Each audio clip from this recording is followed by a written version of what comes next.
If you want to be fluent, you have to practice more and more.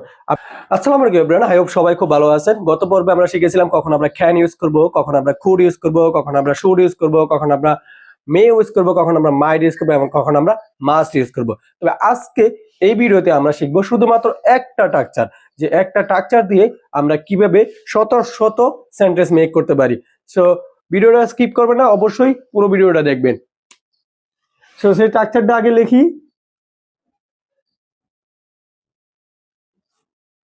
Going to, আজকে শুধু এই একটা structure going to, এই একটা স্ট্রাকচার দিয়ে আমরা সেন্টেন্স মেক করব। সো গোয়িং টু কে ফরেনাররা গনা বলে।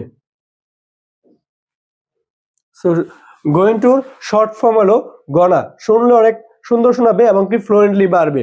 সো এই গোয়িং টু মানে কোনো কিছু করতে যাচ্ছেন, কোনো কিছু করবেন, এমনটা কনফার্ম, মানে আপনি কোনো কিছু করতে যাচ্ছেন সেটা কনফার্ম। লাইক আপনি ইংরেজি শিখতে যাচ্ছেন, I am going to learn English, I M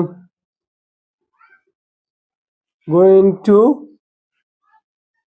learn English.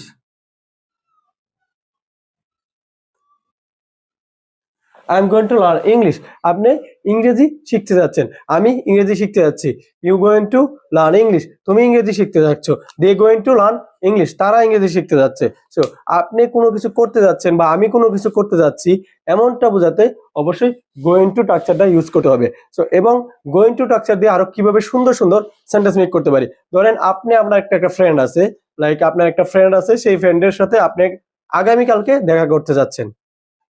আপনি দেখা করতে যাচ্ছেন, এটা কনফার্ম যে আপনার একটা ফ্রেন্ড আছে, সেই ফ্রেন্ডের সাথে আগামীকালকে দেখা করতে যাচ্ছেন।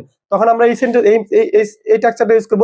আই এম গোয়িং টু বা ইউ গোয়িং টু, বা আমি দেখা করতে যাচ্ছি, I am going to meet with you, তোমার সাথে টুমরো, আগামীকালকে। সো আমি তোমার সাথে আগামীকালকে দেখা করতে যাচ্ছি, আমি তোমার সাথে আগামীকালকে দেখা করতে যাচ্ছি। সো আমি আগামীকালকে ঢাকা যাচ্ছি, I am going two Dhaka tomorrow, আমি আগামীকালকে বই কিনতে ঢাকা যাচ্ছি। সো আমি কোনো কিছু করতে যাচ্ছি, তুমি কোনো কিছু করতে যাচ্ছ, বা সে কোনো কিছু করতে যাচ্ছে।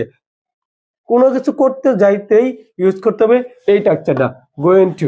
সো এই গোয়িং টু দিয়ে কিন্তু আপনি চাইলে শত শত সেন্টেন্স মেক করতে পারবেন সিমিলার ভাবে। ধরেন আপনি আগামীকালকে কোনো ইংলিশ ক্লাসে জয়েন করতে যাচ্ছেন, ধরেন আপনি আগামীকালকে কোনো কিছু শিখতে যাচ্ছেন, আপনি কোনো কিছু কিনতে যাচ্ছেন, বা আজকে কোনো কিছু করতে যাচ্ছেন, কোনো কিছু করতে যাচ্ছেন, এমনটা বোঝাইতেই কিন্তু আপনাকে এই গোয়িং টু স্ট্রাকচারটা ইউজ করতে হবে।